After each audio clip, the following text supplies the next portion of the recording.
এই ভগ্নাংশটাকে লঘিষ্ঠ আকারে প্রকাশ করতে হবে, তাই না? তাহলে দুইটার হর এবং লব দুইটা দেখেই বোঝা যাচ্ছে যে দুইটা মিডিল টার্ম হবে, তাই না? তাহলে মিডিল টার্মটা কীভাবে হবে? এখানে 15কে ভেঙে 2 মিলাতে হবে, আর নিচে 20কে ভেঙে 9 মিলাতে হবে। তাহলে উপরেরটা 5 3 15 হলে 5 থেকে 3 বাদ দিলে 2 হয়।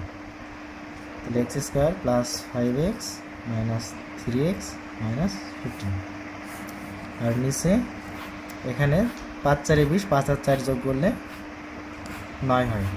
তাহলে x square plus 5x plus 4x plus 20। এটা যদি এখন এক্স কমন নেওয়া যায় তাহলে এক্স প্লাস 5, আর এখানে মাইনাস 3 কমন নিলে এক্স প্লাস 5, আর নিচে থেকে যদি এক্স কমন নেওয়া যায় এক্স প্লাস 5 হয়, প্লাস 4 কমন নিলে এক্স প্লাস 5।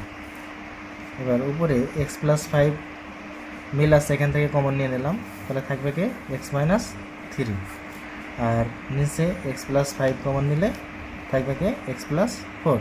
তাহলে এক্স প্লাস 5 মিল আছে, কেটে গেল, থাকলো কি এক্স মাইনাস 3 আর এক্স প্লাস 4। তাহলে হয়ে গেল লঘিষ্ঠ আকারে প্রকাশ।